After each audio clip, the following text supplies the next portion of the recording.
શૂન્ય પછી શું? If you are not existent, who will know the Shunya? If there is no existence, who will know the Shunya? So you are the original. શૂન્ય પછી વિકલ્પ અને વિકલ્પ પછી આ સંસાર પૂરો થયો. આપતવાણી શૂન્યમાંથી સર્જન થયેલું છે. દાદાને કોણ આપતવાણી એમણે વાંચી છે? એમણે આપતવાણી વાંચી છે. હા, બહુ સારું છે. I have digested as like as anything. એ કહે છે મેં એને digest I have digested as like as anything. And I feel that actually your motto and my motto are the same. And for that purpose I come over here. બરોબર છે, બહુ સારું. Or else I cannot come over here. બહુ સારું. બહુ આનંદની વાત છે. અને he has narrated that experience also to me. એમણે પોતાનો અનુભવ રાજનાભાઈને મેં કીધો. હા, બરોબર. પોતાનો અનુભવ વાંચી થયું કે એ અને આપ દાદાના વિચારો અમારા વિચારો એક જ છે. હા, બરોબર. એ એમણે દાદાભાઈને મેં કીધું. આત્મા છે ને, આત્મા એક જ વિચાર નથી બધો. એ થવો જોઈએ, એકાકાર થવો જોઈએ, અભેદ સ્વરૂપ થવો જોઈએ. ભેદ રહ્યો તો હરિભોજ કરે. એક જ્યાં સુધી ભેદ છે, હું છું, તમે છે, તો હરિભોજ કરે છે. તમારું કેવું છે? હા હું છું, તમે છો, તો હરિભોજ કરે છે બધી. અને ભગવાનને શું કે તું એલા બસ મુવા પાડતા કરો કામનો તે એને તું તો છે જ આનંદકાળ. આ સંસારમાં તારથી તું જ છે ને. હું બોલ આપો તમે કરો આવો નહીં ભાઈ આવો ભગત આવો નહીં. હું ખાસ આમંત્રણ આપવા આવ્યો છું. આપને આમંત્રણ આપવા દાદાને આમંત્રણ આપવા આવે છે. અને આપને મારે ત્યાં પધારવાનું. ત્યાંથી મારે ત્યાં રાધે શંભુ ત્યાં તે પ્રશ્ન પૂછાય. ચડાવી દીધી એમણે. આ ચડાવજો. નમો વિતરાગાય. પરમાર્થિક સત્તા અને પરમાર્થિક સત્તાથી પ્રાતિભાષિક સત્તા બને. પરમાર્થિક સત્તાથી પ્રાતિભાષિક સત્તા બને. વેદાંતનું છે ઇન્ટરપ્રેટ કરો એમને. સત્તા બને. દાદા જરા ઓછું સાંભળે છે. એકના આધારે બે બની અને પ્રતિભાસ બની અને વ્યવહાર કાળ શરૂ થાય. એકના આધારે બે. હવે વ્યવહાર કાળમાં પરમાર્થિક સત્તા પૂર્ણ થઈ. પરમાર્થિક સત્તા પૂર્ણ રીતે છે. પૂર્ણ રીતે એની પૂર્ણ પરમાર્થિક સત્તા જ છે. હા. સાચી વ્યવહાર છે. એવું નહીં. વ્યવહારિક સત્તામાં પરમાર્થિક સત્તા પૂર્ણ રીતે છે. હોય નહીં તો થાય જ નહીં ને. વ્યવહારિક સત્તા જ થાય નહીં. એટલે આનું મૂળ છે તે પરમાર્થ સત્તા છે. વ્યવહારિક સત્તા તે આધાર છે. એટલે વ્યવહારિક સત્તા ની અંદર હોય જ. હોય અને ના હોય તો પછી એ આત્મા જ નહીં. ઉદારતા એ ગુણ છે. અને દરેક માણસ બિન સમજણે કે સમજણે આટલું ખાઈ આટલા કપડા પહેરી અને બીજાને આપી દેતો જ હોય છે, ફક્ત ખબર વગર. હા, બેભાનપણામાં. એવી જ રીતે એ માનવ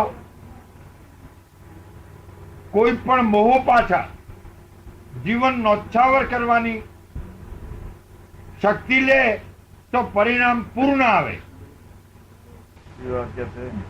એવી જ રીતે કોઈ પણ માણસ મોહ પાછળ જીવન ન્યોછાવર કરી દેવાની શક્તિ પ્રાપ્ત કરે. મોહ પાછળ મોહ પાછળ જીવન નોછાવર કરવાની શક્તિ તો એ ધ્યેયની પૂર્ણતાને પ્રાપ્ત કરે. તો એ ધ્યેયની પૂર્ણતાને પ્રાપ્ત કરે. પણ મોહની પાછળ નોછાવર કરે તો પછી મોહ કર્યો જ કરે લોકો. એમ આપની એક વાત.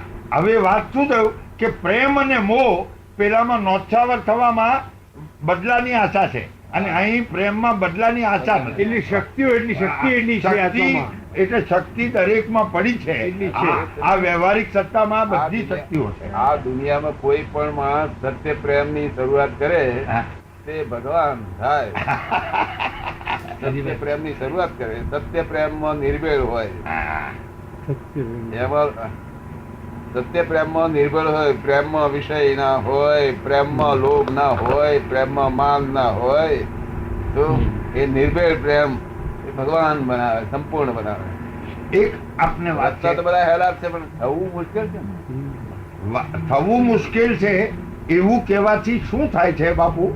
એક હું આપને કહું કે થવું મુશ્કેલ છે એવું કહેવાથી આ જે બેઠા છે ને, આ બેઠા છે એ બધા જીવન મુક્ત થવાનું તો બતાવો અને કામ એમનું ચાલુ રહે તો માને, નહીતર તો કે આ બધું છોડી જવાનું હોય તો અમારે નથી જોઈતું દાદા એમ નથી તરત કે એ નથી પણ નથી કહેતા.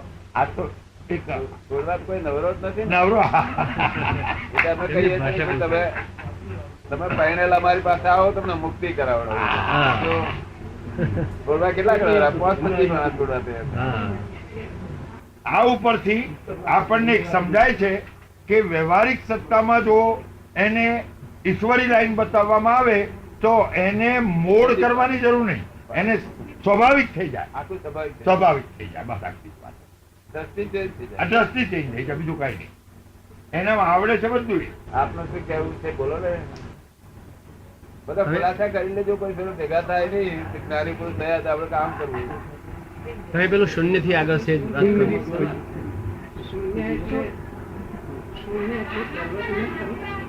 અવાજ નહીં. એમનો તો શૂન્યનો જ પ્રશ્ન હતો કે શૂન્ય એટલે સર્વજ્ઞ ખરું, શૂન્યમાં બધું જ આવી જાય. અવાજ નહીં. શૂન્ય એ સંપૂર્ણ છે. જો શૂન્ય એટલે આ સંકલ્પ વિકલ્પ બંધ થઈ જાય ત્યારે શૂન્ય દશા ઉત્પન્ન થાય. તેથી આગળ જવાનું છે, પણ રસ્તો એ જ છે શૂન્યનો. આગળ જવાનું એટલે આગળ જવાનું એટલે બે. ક્યાં? એ શૂન્યનો જે માર્ગ જડ્યો તે પ્રતિથી બેઠો તે વખતે પ્રતિથિમાં બેઠો શૂન્યતાની, અને પછી એના જ્ઞાનમાં ચારિત્રમાં પરિણામ પામવું જોઈએ. પ્રતિથિથી જે ચારિત્ર સુધીનો માર્ગ રહ્યો, શૂન્યમાં બેઠો ત્યાંથી એમાં શું કરવાનું? એમાં શું કરવાનું? એ તો અંદર સહજ હોય છે. પછી કરવાનું ના કરવાનું હોય તો આગળ શૂન્ય ના હોય. જ્યાં તો કઈ કરવાનું છે ત્યાં શૂન્ય ના હોય. જ્યાં કરવાનું છે ત્યાં સંસાર હોય. It is right. It is complete right. સહજતા છે, સહજતા. ના પણ એમને પેલું પ્રતિદિનનું એક્સપ્લેન તો આ જો. કર્યું. Explain કરવા દો ને, પૂછવા દો ને, એમને free- નહીં તો હું જરા ભાઈ ઉમેરો કરું આપનામાં ભેગો. નહીં, એમને પૂછવા છે. આપણે ના એટલે આપને પ્રતિદિન ચારિત્રનો લિંક- ખ્યાલ ના આવે તો પૂછજો. એમનું લિંક પૂરી થવા દો એમને. એમને જે પૂછો લિંક પૂરી છે ને ઠીક છે. આ પૂર્ણતા દ્વૈતમાં છે અને શૂન્ય અદ્વૈતમાં છે. જો હમ. એ જગત આખું દ્વૈતાદ્વૈતમાં પડ્યું છે. હા. જે અદ્વૈત લેવા ગયો તેને દ્વૈતના સંકલ્પ જતા નથી. હા. દ્વૈત વાળાના અદ્વૈતના સંકલ્પ જતા જતા નથી. નથી. એવું તમારે એમની સંકલ્પની વાત પાર છે. કોઈ જતું, સંકલ્પની વિકલ્પની પાસે પાર કોઈ જતું નથી. હમ. where there is a center, there is a circumference. Hmm. Without center, no circumference. And so it is telling that it is giving the guidance that you must know the center, then automatic circumference is known. can be known. સેન્ટરમાં કહે છે. એ જ્યાં centre છે કે જે centre છે તો સર્કમફરન્સ છે ને સર્કમફરન્સ સેન્ટર જ કે છે કે ગાઈડન્સ આપે છે સર્કમફરન્સ ની, અને હા. જ્યાં આ સેન્ટર જ મુખ્ય છે.